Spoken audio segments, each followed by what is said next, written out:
welcome to the deep dive. Great to be here. Today, you and I are really going to plunge into the world of Bob Camblin. He's a fascinating artist. Yeah, definitely fascinating. Maybe a bit mysterious, too. Right. And we've got a good mix of sources to work with. There's a YouTube chat about his art, some of his own words, quotes. Writings, too, and his biography, plus reviews of books that feature him. A real deep dive. Exactly. And our mission, really, is to unpack Camblin. You know, his artistic journey, his big ideas, and maybe why he still feels so compelling today. It's quite a rich picture we can draw from these sources, and what jumps out is just how many different things influenced him. So many threads. Yeah, and we want to try and weave those together for you so you can get a feel for his unique way of seeing things. Okay, let's start at the beginning. Bob Camblin, born Oklahoma, 1928. Right. And art was around him early on. His parents were involved in it. That often helps. For sure, yeah. Then in high school, he's the art director for the yearbook.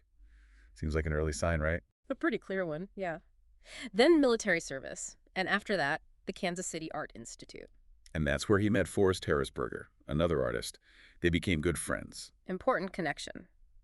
But he wasn't just learning in the studio. Camblin was a real reader. Oh, yeah. Devouring Emerson, the I Ching, Yeah. even haiku. Quite a mess. It really is. And then comes the Fulbright, Italy. Big deal. He's soaking up the Uffizi Gallery, the masterpieces. But also the Catacombe dei Cappuccini. Talk about contrast. That's quite the juxtaposition, isn't it? Classical beauty and, well, bony reality. You can almost see how that duality might have stuck with him. Absolutely. That early exposure, the high art, the visceral stuff about mortality, it feels foundational for his later work. So after Italy, his career path wasn't exactly straight. He worked as a map maker for a bit. Which is interesting, that precision. Yeah, and then taught at universities before deciding, okay, 1976, I'm doing art full-time. Became sort of nomadic. And this is where we see his artistic philosophy really start to crystallize and evolve. His early stuff, it had that social protest vibe, didn't it? Bold outlines, flat colors. Definitely. Then he started mixing that social realism with non-objective art, like inspired by Cremoni. And those old Etruscan figures. Exactly. So he's engaging with the world, but also starting to look beyond just the surface, Right. Moving towards the abstract underneath it all. Yeah. And then that Italian trip echoes again. Byzantine art, late medieval, the old masters. They clearly made a huge impact. And this is where drawings become central, right? As finished works, sometimes huge. Monumental, yeah. And those early pieces with the visible corrections. Oh, I love that detail. Little bits of white paper pasted on. It's like he's showing his work, literally. No hiding the process. Such honesty. The drawing isn't just the endpoint, it's the record of him thinking it through. Exactly, a visual diary. Then the 60s arrive. He's trying to combine things. Mm. Like the poetic feel of Hugo van der Goes. With the kind of raw emotion you get from Goya. Quite a combination. Yeah. And experimenting with applied paper, using a more muted palette. Seems like he wanted the colors to support the drawing, not overwhelm it, directing your focus to the line, the form. It really shows his adventurous side, mashing up these different sensibilities. For sure. Then the 70s, a big shift. This Muchas Volantes style appears. Ah, yes, the flying flies, those optical illusions, the dots and dashes. Right. It directly plays with your eye how you see things. And his themes broaden out, too. Metamorphosis, birth, death, regeneration. The big cycles. Huge themes. And recurring images start popping up. Puppets, scarecrows, skulls. Glass reliquaries, too. And influences like Freud, the Chirico, Grunewald, Kazantaki's grass. A real intellectual melting pot feeding into the art. And you gotta love that quote about him. If you think it's funny, I'll get serious. And if you think it's serious, I'll make a joke of it. Perfect. That sums up the paradox, doesn't it? He refuses to be pinned down. Playful, but deep. And the way that visual style, the Muchas Volantes, connects to the themes of life and death, it makes you question what's stable, what's real. Precisely. It mirrors the fleeting nature of perception itself. Moving into the 80s, he's weaving drawings and watercolors together even more. Creating these really deep, illusionistic surfaces. Yeah, where images feel almost camouflaged, like you have to look past the obvious. Right. It rewards sustained looking. That emphasis on draftsmanship is always there, though. True. Even with all the conceptual stuff, the skill is fundamental. And this idea that hidden images might emerge over time. It makes looking at his work feel like an ongoing conversation, not just a single glance. So stepping back, let's talk key themes. Paradox and questioning seem huge. Definitely. That review, quote, "questions disguised as images," is spot on. Blueprints for ideas, traps that don't trap, structures that don't move. It's all about challenging assumptions. He's not giving answers, he's setting up these visual riddles for you to ponder, those traps that don't trap. It's like he's poking at the limits we set for Well, ourselves. the world sets, Hmm. which ties into another theme, impermanence, change. Yes, the vanishing acts, the self-binding structures.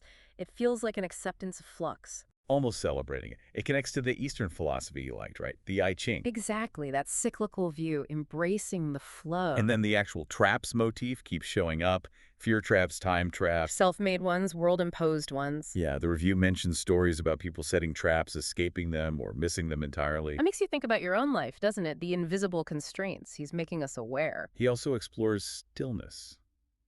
Is it being stuck, or is it finding peace? That's a great question he poses visually. Is stillness just nothing happening? Or is it deep presence? Connects to Zen, maybe, finding clarity in quiet. Absolutely. Which brings us right to Zen and Eastern thought. The sources point to his alignment with direct experience, simplicity. And that cyclical nature from the I Ching again. His art becomes a kind of portal, doesn't it? A contemplative process. It really elevates it. It's visual philosophy, an inquiry for him and for the viewer. That simplicity isn't shallow, it's distilled depth. Something else that stands out is collaboration and anonymity.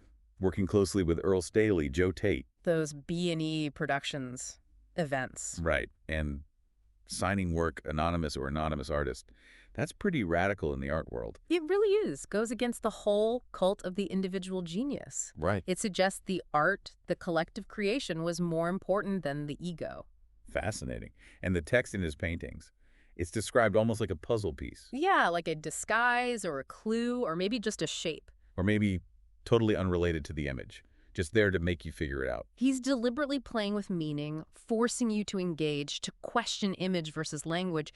You have to create your own connection. Fundamentally, then, it's about challenging perception, questioning reality, bringing in the otherworldly. Fixing objective experience and dreams through weird juxtapositions, non sequiturs. He's trying to shake us out of our usual ways of seeing.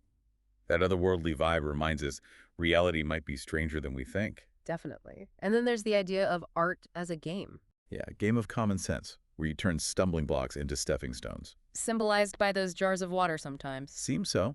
Maybe representing clarity or resilience, and the need for faith in your own work. That game idea feels right. Playful, but serious too. And that faith. Well, any artist needs that inner drive, that trust in the process, especially when things aren't clear. So let's touch on those relationships. Earl Staley, Joe Tate, clearly important collaborations. Vital periods of experimentation, it sounds like. But he also had issues with the commercial side. Painting for money, galleries. It was complex for him. A common struggle for artists prioritizing freedom over marketability. Maybe that collaboration was a haven before he felt the need to withdraw more. Which he did, leaving teaching in '76, embracing that nomadic life, and later becoming quite reclusive in Oregon and Louisiana. Pursuing his own vision on his own terms. But despite being reclusive, his reputation held strong, didn't it? Respected by peers, collectors seeking out his scarce work. Yeah, and that book, Zen and the Art of Enlightenment, seems aimed at widening his audience. We have some great quotes summing him up. Pete Gershon calls him one of Boomtown Houston's most committed, talented, and enigmatic artists. A mystical trickster figure ripe for rediscovery. Mystical trickster, that nails it, doesn't it? The mix of depth and playfulness. George O. Jackson Jr. talks about reading his Camblins like books. Suggesting that narrative depth. Earl Staley credited Camblin with teaching him how to draw and paint. High praise from a friend and collaborator. Huge respect there. Penny certainly mentions his constant questioning, his love of collaboration, and Carolyn Farb sees the autobiography and the joy in his work. These personal takes really flesh out the picture. You get a sense of his integrity, his originality. So, wrapping up our deep dive on Bob Camblin, Mm. it's clear he wasn't just an artist in the usual sense. No, much more. A philosopher using images, a trickster challenging us, an explorer of consciousness. His work really pushes you, the viewer, to look deeper, embrace paradox, find meaning in impermanence. And his own journey from social realism to those unique later styles and the collaborations.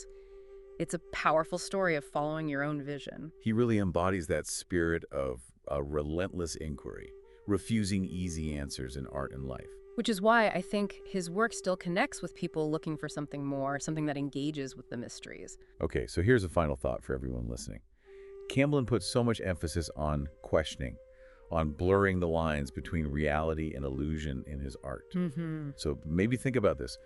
What truths in your own life could maybe benefit from being looked at again with a more open, maybe even more playful mind, like Camblin's? That's a great takeaway. Could embracing a bit of that ambiguity, that not knowing, actually lead to new insights? Something to ponder. Thanks for joining us for this deep dive.